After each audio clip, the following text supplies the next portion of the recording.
राधे राधे, नमस्ते। स्वागत है आपका हिंदी टीचर्स एकेडमी में।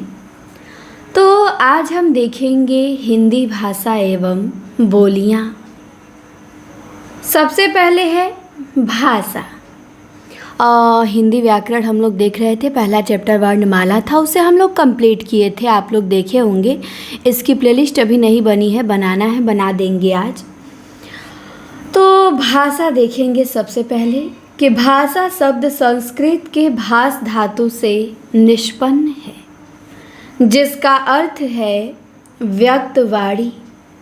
जो वाणी वर्णों में व्यक्त हो उसे भाषा कहते हैं। तो भाषा शब्द संस्कृत के भास धातु से बना है, जिसका अर्थ है व्यक्त वाणी। जो वाणी वर्णों में व्यक्त हो उसे क्या कहते हैं? भाषा कहते हैं। भाषा के कई प्रकार होते हैं। मानक भाषा, कूट भाषा, बोली या विभाषा, कृत्रिम भाषा, अमानक भाषा, राष्ट्रभाषा, व्यक्ति बोली और विशिष्ट भाषा। ये भाषा के क्या हैं? प्रकार हैं। अब हम देखेंगे विश्व की भाषाएं और उनका वर्गीकरण। संसार की लगभग 3000 भाषा का वर्गीकरण 2 प्रकार से किया गया है। पहला तो है आकृति मूलक वर्गीकरण और दूसरा है पारिवारिक वर्गीकरण। आकृति मूलक वर्गीकरण या वंश वृक्ष निम्न प्रकार से प्रस्तुत किया जा सकता है। भाषा के 2 रूप हैं, एक आयोगात्मक भाषा और एक योगात्मक भाषा। योगात्मक भाषा के 3 रूप हैं, अश्लिष्ट, श्लिष्ट और प्रश्लिष्ट। अश्लिष्ट में पूर्व योगात्मक, मध्य योगात्मक, अंत योगात्मक और पूर्वांत योगात्मक भाषा आती है, और श्लिष्ट में अंतर्मुखी और बहिर्मुखी भाषा आती है, और प्रश्लिष्ट में पूर्ण श्लिष्ट और आंशिक प्रश्लिष्ट भाषा आती है। अब इसके बाद भाषाओं का पारिवारिक वर्गीकरण देख लेते हैं। पारिवारिक वर्गीकरण में 4 भौगोलिक क्षेत्र के अंतर्गत 18 परिवारों में भाषा को बांट दिया गया है, जो निम्न है। तो भौगोलिक क्षेत्र 4 हैं और भाषा परिवार 18 हैं। पहला तो है यूरेशिया भौगोलिक क्षेत्र, अर्थात यूरोप और एशिया। इसमें कौन कौन से भाषा परिवार हैं? तो भारोपीय है, द्रविड़ है, काकेशी है, बुरुस्की है, यूराल अल्ताई है, चीनी परिवार है, जापान कोरियाई है, अत्युत्तरी है और बास्क परिवार है और सामी हामी परिवार है। फिर है अफ्रीकी भूखंड। इसमें सूदानी परिवार, बंतू परिवार, होते तोत बुस्मैनी परिवार। फिर है प्रशांत महासागरीय भूखंड, जिसमें मलय पोलिनेशियाई परिवार, पापुई परिवार, ऑस्ट्रियन परिवार, दक्षिणी पूर्व एशियाई परिवार आते हैं। फिर अमेरिकी भूखंड है, इसमें अमेरिकी परिवार आता है। इसके बाद आता है भारोपीय परिवार। आइए भारोपीय परिवार देखते हैं। भारोपीय परिवार के अन्य नाम जैसे इंडो जर्मनिक, आर्य परिवार, भारत हिती परिवार और भारोपीय परिवार की 10 शाखाएं हैं। तो भारोपीय परिवार के अन्य नाम में क्या आ जाएंगे? इंडो जर्मनिक, आर्य परिवार, भारत हिती परिवार। भारोपीय परिवार की 10 शाखाएं हैं, जो ध्वनि के आधार पर शतम और केतुम 2 वर्गों में विभक्त हैं। भारोपीय परिवार की कितनी शाखाएं हैं? 10, जो ध्वनि के आधार पर शतम और केतुम 2 वर्गों में विभक्त हैं।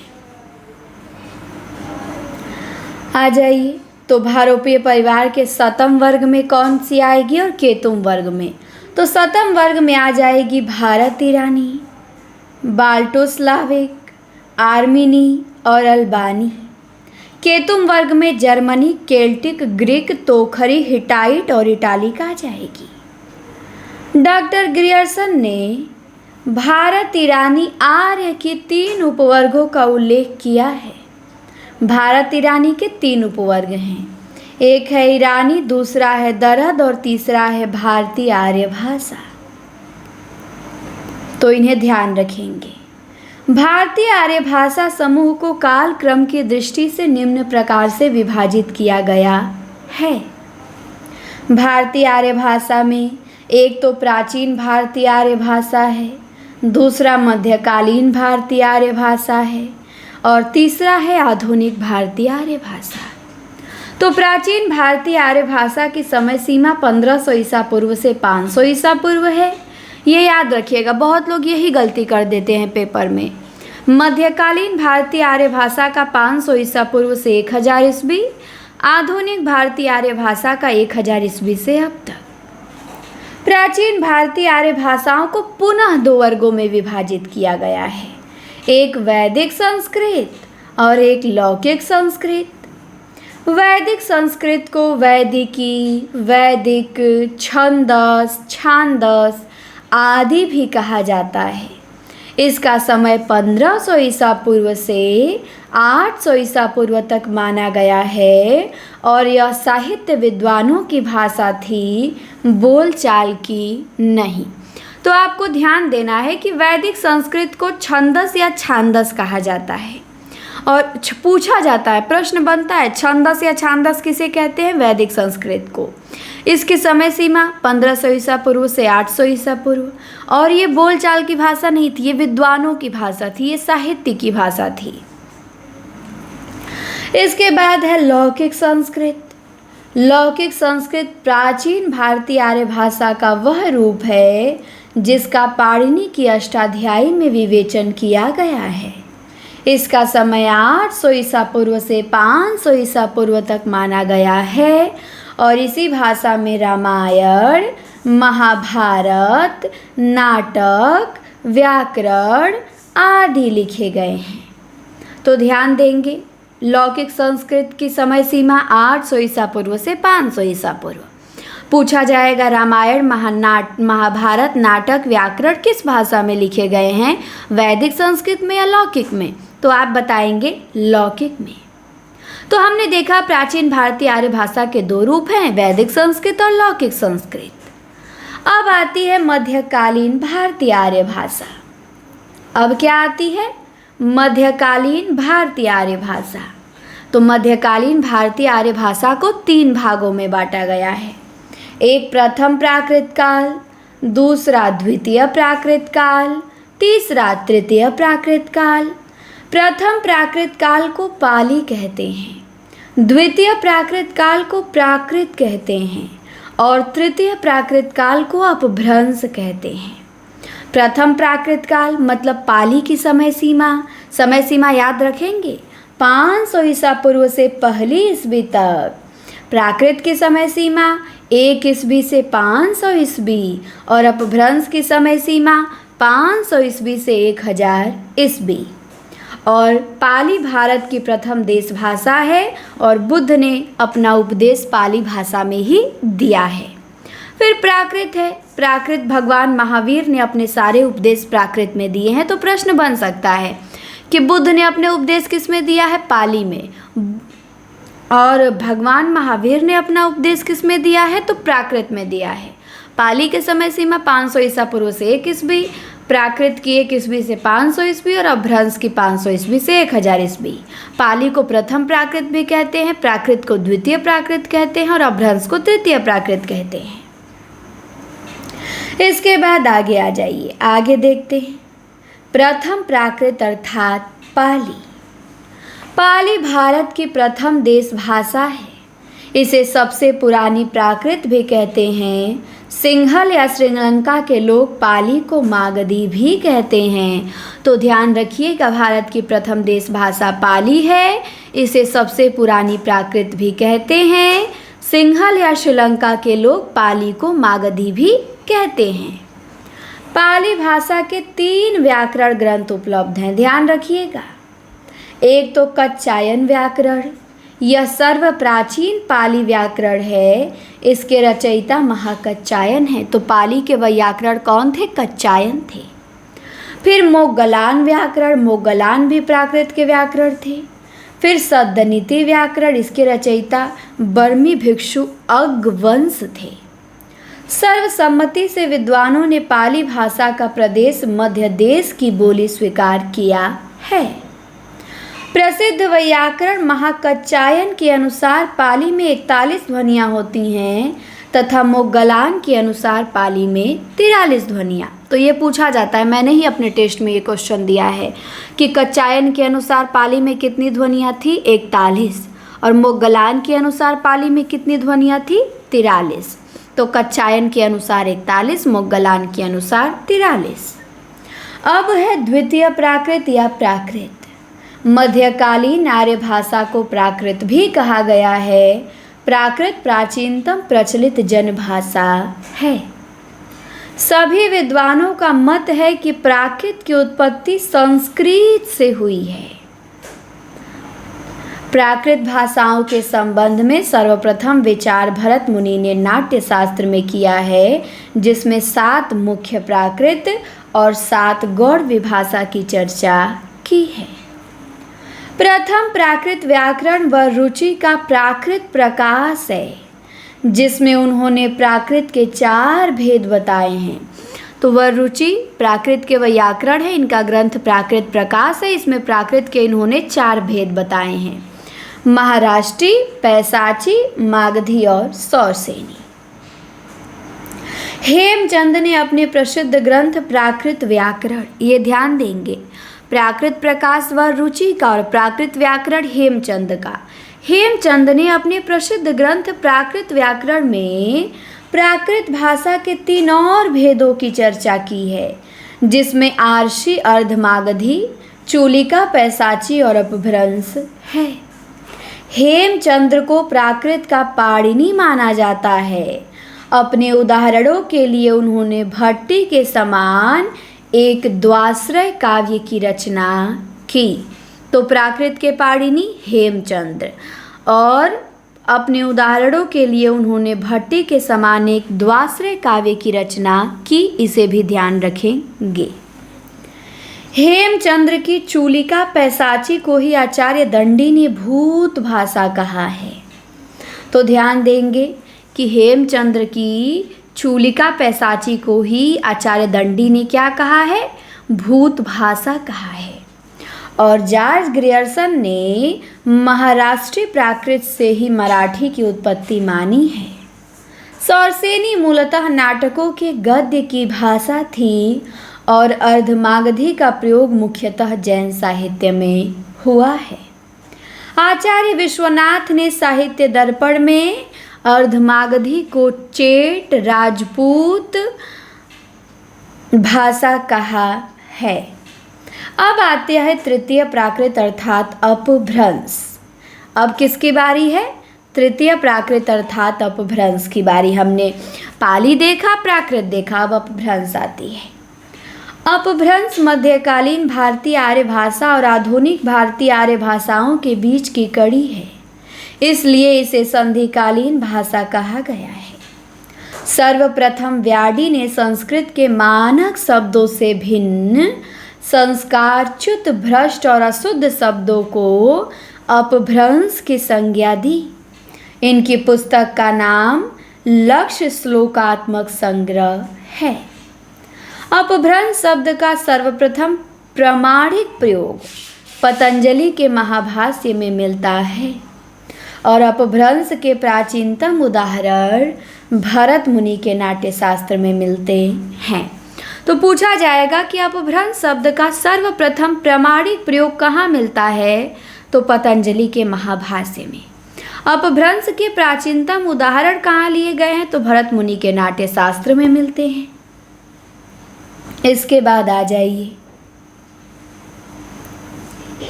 भोलानाथ तिवारी और उदय नारायण तिवारी के अनुसार भाषा में अपभ्रंश शब्द का प्रथम प्रयोग चंड, 6ठी शताब्दी के जो चंड थे, इन्होंने अपने ग्रंथ प्राकृत लक्षण में किया है।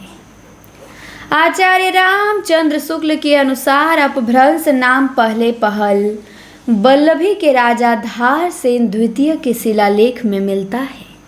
तो शुक्ल जी के अनुसार अपभ्रंश नाम का पहले पहल उल्लेख कहाँ मिलता है, वल्लभी के राजा धारसेन द्वितीय के शिलालेख में मिलता है। और आचार्य किशोरीदास वाजपेयी ने अपभ्रंश को र भाषा कहा है। अब देखिए, ये तो अलगे नाम दे दिए हैं। अपभ्रंश को र भाषा नाम देने वाले कौन हैं? आचार्य किशोरीदास वाजपेयी हैं। अपभ्रंश को विद्वानों ने विभ्रष्ट, आभीर, अवहंस, पटमंजरी, अवहथ, अवहट, अवहट आदि नामों से पुकारा है। अवहट अपभ्रंश का ही परिवर्तित रूप है।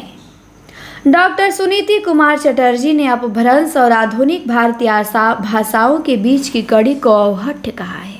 तो ये ध्यान रखिएगा कि अपभ्रंश और आधुनिक भारतीय आर्य भाषाओं के बीच की कड़ी को अवहट किसने कहा है? तो सुनीति कुमार चटर्जी ने। अवहट शब्द का सर्वप्रथम प्रयोग ज्योतिश्वर ठाकुर ने अपने ग्रंथ वर्ण रत्नाकर में किया है।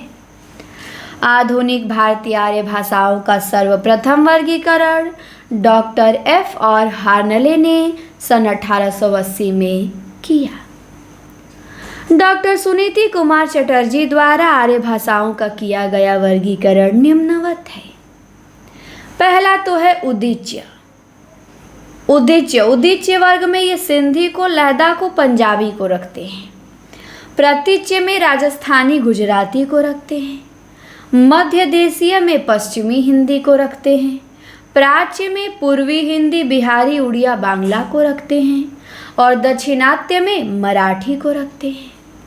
तो ये सुनीति कुमार चटर्जी ने आर्य भाषाओं का जो वर्गीकरण किया है वो था। डॉक्टर धीरेन्द्र वर्मा द्वारा आर्य भाषाओं का किया गया वर्गीकरण निम्न है, इसे देख लीजिए।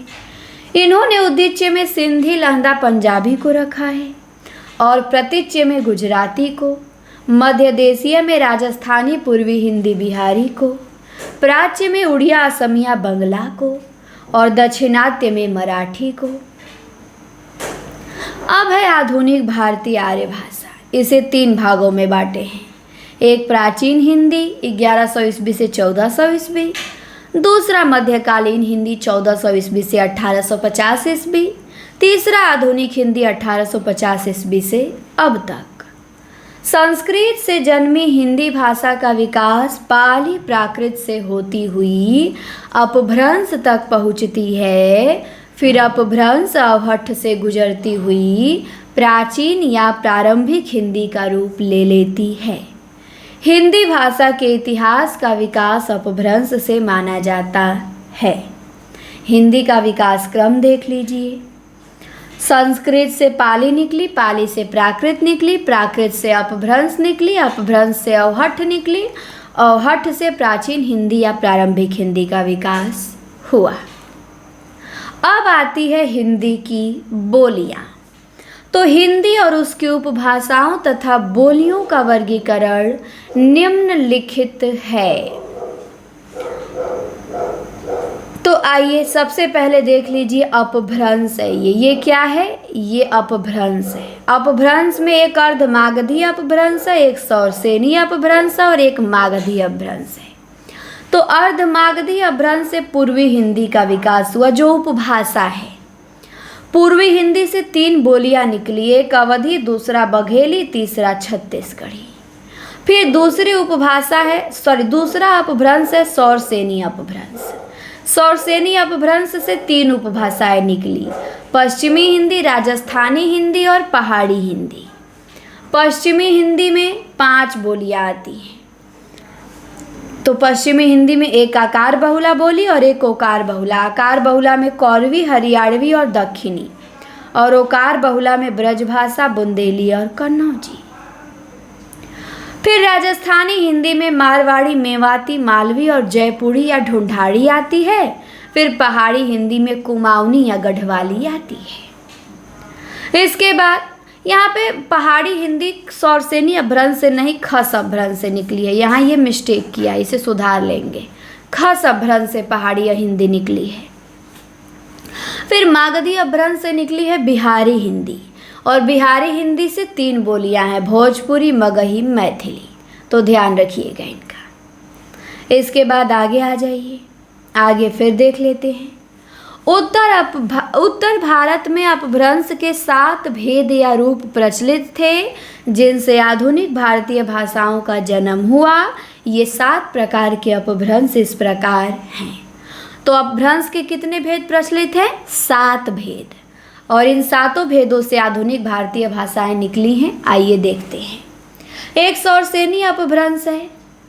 सौरसेनी अपभ्रंश से निकली है पश्चिमी हिंदी, राजस्थानी हिंदी, ब्रजभाषा, खड़ी बोली। पैसाची अपभ्रंश से लहदा पंजाबी निकली है। ब्राचर अपभ्रंश से सिंधी निकली है। खस अपभ्रंश से पहाड़ी कुमाऊनी गढ़वाली निकली है। महाराष्ट्रीय अपभ्रंश से मराठी निकली है। अर्धमागधी अपभ्रंश से पूर्वी हिंदी, अवधी, बघेली, छत्तीसगढ़ी निकली है। मागधी अपभ्रंश से बिहारी हिंदी निकली है। बिहारी, बंगला, उड़िया, असमिया। प्रमुख आधुनिक भारतीय आर्य भाषाएं एवं उनकी बोलियां देख लीजिए। सिंधी आर्य भाषा है। सिंधी आर्य भाषा की बोलियां कौन कौन सी हैं? तो बिचोली है, सिराइकी है, थरेली है, लासी है, लाड़ी है। लहंदा में पश्चिमी पंजाबी, हिंदकी, जटकी, मुल्तानी, चिभाली, पोठवारी है। पंजाबी में माझी, डोगरी, दोआबी, राठी है। मराठी में कोंकणी, नागपुरी, कोष्टी, महारी है। उड़िया में गंजामी, संभलपुरी, भत्री है। असमी में बिष्णुपुरिया है। ये बड़ा पूछा जाता है। बिष्णुपुरिया बोली है असमी की। कोंकणी पूछा जाता है मराठी की। नागपुरी मराठी की। तो ध्यान रखिएगा। अब आता है हिंदी भाषा एवं बोलियों से संबंधित महत्वपूर्ण तथ्य। तो दिया है कि सार्थक शब्दों के समूह या संकेत को भाषा कहते हैं। सार्थक शब्दों के समूह या संकेत को क्या कहते हैं? भाषा कहते हैं। भाषा यादृच्छिक संकेत है। यहाँ शब्द और अर्थ में कोई तर्क संगत संबंध नहीं रहता। भाषा के ध्वनि संगत रूढ़ होते हैं। इसके बाद आगे देखिए। भाषा में ध्वनि संकेतों का परंपरागत और रूढ़ प्रयोग होता है। हर वर्ग या समाज के ध्वनि संकेत अपने होते हैं, दूसरों से भिन्न होते हैं। भाषा के ध्वनि संकेत वर्णों या शब्दों से व्यक्त होते हैं। भाषा एक सामाजिक शक्ति है जो मनुष्य को प्राप्त होती है। मनुष्य उसे अपने पूर्वजों से सीखता है और उसका विकास करता है। भाषा परंपरागत और अर्जित दोनों है। भाषा के 2 रूप होते हैं, एक कथित और दूसरा लिखित। भाषा वाक्यों से बनती है, वाक्य शब्दों से और शब्द मूल ध्वनियों से। व्याकरण भाषा पे आश्रित है। प्रत्येक देश में भाषा के 3 रूप मिलते हैं, बोलियां, परिनिष्ठित भाषा और राष्ट्रभाषा। भारत में 15 विकसित भाषाएं हैं, परंतु हिंदी को राष्ट्रभाषा या राजभाषा का गौरव प्रदान किया गया है। संस्कृत भारत की सबसे पुरानी भाषा है। इसका प्राचीनतम रूप ऋग्वेद में देखने को मिलता है। संस्कृत को आर्य भाषा या देव भाषा भी कहते हैं और हिंदी इसी आर्य भाषा संस्कृत की उत्तराधिकारिणी है। भाषा विज्ञान ने प्राकृत के 5 भेद स्वीकार किए हैं। अपभ्रंश के 7 भेद, प्राकृत के 5 भेद। सौरसेनी प्राकृत, पैसाची प्राकृत, महाराष्ट्रीय प्राकृत, अर्धमागधी प्राकृत और मागधी प्राकृत। सौरसेनी प्राकृत जो मथुरा या सूरसेन जिलों के आसपास बोली जाती थी। पैसाची प्राकृत कश्मीर के आसपास की भाषा थी। महाराष्ट्रीय प्राकृत महाराष्ट्र के आसपास की भाषा थी। अर्धमागधी प्राकृत कौशल के आसपास प्रचलित थी और मगध के आसपास मागधी प्रचलित थी। अपभ्रंश प्राकृत और आधुनिक भारतीय अपभ्रंश जो है वो प्राकृत और आधुनिक भारतीय भाषाओं के बीच की कड़ी है। तो पूछा जाएगा प्राकृत और आधुनिक भारतीय भाषाओं के बीच की कड़ी है, अपभ्रंश है। हिंदी का उद्भव मध्य देश में संस्कृत, प्राकृत और अपभ्रंश के योग से हुआ है। संयोगात्मक भाषाएं कौन कौन सी हैं? तो संस्कृत, पाली और प्राकृत है। वियोगात्मक भाषाएं केवल 2 हैं, हिंदी और अपभ्रंश। और संयोगात्मक भाषाएं संस्कृत, पाली और प्राकृत। तो संयोगात्मक वियोगात्मक ध्यान दीजिएगा, प्रश्न बनता है यहाँ से। आधुनिक भाषाओं का स्पष्ट रूप 14वीं शताब्दी में सामने आता है। अपभ्रंश के विभिन्न रूपों से हिंदी और अन्य भारतीय भाषाओं की उत्पत्ति हुई है। भाषा के रूप में हिंदी की प्रकृति जर्मन से मिलती जुलती है। हिंदी की मूल उत्पत्ति सौरसेनी अपभ्रंश से मानी जाती है। हिंदी, हिंदू तथा हिंदुस्तान ये तीनों शब्द फारसी के हैं। हिंदी एक जीवित भाषा है। संसार की भाषाओं में हिंदी को तृतीय स्थान प्राप्त है। पूरे संसार भर में, विश्व भर में हिंदी भाषा को तृतीय स्थान प्राप्त है। संस्कृत और हिंदी दोनों देवनागरी लिपि में लिखी जाती हैं। अब ये भाषा से संबंधित हमारी जानकारी समाप्त होती है। अब आता है राजभाषा से संबंधित महत्वपूर्ण प्रावधान। इसे देख लेते हैं, फिर हम अगले वीडियो में PYQ देखेंगे। 14 सितंबर 1949 को भारत के संविधान में हिंदी को राजभाषा का दर्जा दिया गया तथा प्रत्येक 14 सितंबर को राष्ट्रीय हिंदी दिवस मनाया जाता है। भारतीय संविधान के भाग 17 में अनुच्छेद 343 से 351 तक राजभाषा से संबंधित प्रावधान किए गए हैं। संविधान की 8वीं अनुसूची में 22 भाषाओं को मान्यता प्राप्त है। मूल संविधान में 14 भाषाओं का उल्लेख किया गया था। 21वां संविधान संशोधन 1967 में सिंधी को जोड़ा गया। याद रखिएगा, मूल संविधान में 14 भाषाएं थी, बाद में 8 भाषाएं जुड़ी तो कुल 22 भाषाएं हुई। मूल संविधान में 14 भाषाओं का उल्लेख किया गया है। 21वां संविधान संशोधन 1967 में सिंधी को जोड़ा गया था। 71वां संविधान संशोधन 1992 में कोंकणी, नेपाली और मणिपुरी को जोड़ा गया था। 92वां संविधान संशोधन 2003 में बोडो, डोगरी और मैथिली और संथाली को जोड़ा गया था। तो 21वां, 71वां, 92वां भाषा से संबंधित 3 संशोधन हुए हैं। तीनों कब कब हुए ध्यान रखिएगा। 21वां संशोधन 1967 में सिंधी जोड़ी गई। 71वां 1992 में कोंकणी, मणिपुरी, नेपाली जोड़ी गई। 92वां 2003 में बोडो, डोगरी, मैथिली, संथाली भाषा जोड़ी गई। संविधान में हिंदी भाषा से संबंधित महत्वपूर्ण उपबंध देख लीजिए। अनुच्छेद 343, संघ की राजभाषा हिंदी और लिपि देवनागरी होगी तथा भारतीय अंकों का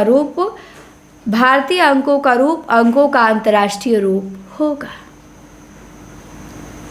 फिर अनुच्छेद 344 से राष्ट्रपति द्वारा एक राजभाषा आयोग का गठन एवं समिति गठित की जाएगी। समिति 30 सदस्यों, 20 लोकसभा एवं 10 राज्यसभा से मिलकर बनेगी। तो राजभाषा आयोग का गठन 344 में है। असंघ की राजभाषा हिंदी और लिपि देवनागरी होगी, अनुच्छेद 343 में है। 345 में राज्य विधानमंडल की भाषा है। 346 में एक राज्य और दूसरे राज्यों के बीच या किसी राज्य और संघ के बीच पत्रादि की भाषा है। तो अनुच्छेद 346 में एक राज्य और दूसरे राज्यों के बीच या किसी राज्य और संघ के बीच पत्रादि की भाषा क्या होगी उसके बारे में है। ये ध्यान रखिएगा, पूछा जाता है। 43, 44, 46 और 48 ये पूछे जाते हैं और 51। 347 किसी राज्य की जनसंख्या के किसी अनुभाग द्वारा बोले जाने वाली भाषा के संबंध में विशेष उपबंध है। 348 में उच्चतम न्यायालय और उच्च न्यायालयों और अधिनियमों, विधेयकों आदि के लिए प्रयोग की जाने वाली भाषा। अनुच्छेद 349 में भाषा से संबंधित कुछ विधियां अधिनियमित करने के लिए विशेष प्रक्रिया। अनुच्छेद 350 में व्यथा के निवारण के लिए अभ्यावेदन में प्रयोग की जाने वाली भाषा। अनुच्छेद 350 क में प्राथमिक स्तर पे मातृभाषा में शिक्षा की सुविधाएं, ये याद रखिएगा, इंपॉर्टेंट है। अनुच्छेद 350 ख भाषाई अल्पसंख्यक वर्गों के लिए विशेष अधिकार। अनुच्छेद 351 हिंदी भाषा के विकास के लिए निर्देश। सन 1955 में बीजी खेर की अध्यक्षता में राजभाषा आयोग का गठन किया गया। राजभाषा आयोग की सिफारिशों की समीक्षा के लिए 1957 में गोविंद बल्लभ पंत की अध्यक्षता में संयुक्त संसदीय राजभाषा समिति का गठन हुआ। संयुक्त संसदीय राजभाषा समिति के सुझाव पे 2 अस्थायी आयोगों की स्थापना हुई। एक राजभाषा आयोग 1961 में और एक वैज्ञानिक और तकनीकी शब्दावली आयोग 1961 में। राजभाषा आयोग विधि मंत्रालय के अंतर्गत आता है और वैज्ञानिक एवं तकनीकी शब्दावली आयोग शिक्षा मंत्रालय के अंतर्गत आता है। राजभाषा से संबंधित महत्वपूर्ण अधिनियम याद कर लीजिएगा। राजभाषा अधिनियम 1963 में, राजभाषा संकल्प 1968 में, प्राधिकृत पाठ या केंद्रीय विधि अधिनियम 1973 में, राजभाषा नियम 1976 में। तो याद रखिएगा, राजभाषा अधिनियम 1963, राजभाषा संकल्प 1968, केंद्रीय विधि अधिनियम 1973, राजभाषा नियम 1976। तो ये रहा आपका भाषा से संबंधित कुछ महत्वपूर्ण जानकारी। अब हम देखेंगे PYQ अगले वीडियो में। फिर ये ख़त्म होगा, फिर तीसरे चैप्टर को एक एक वीडियो में कवर करेंगे। ये हमारी तीसरी क्लास है, चौथी क्लास अगले वीडियो में आपको मिलेगी।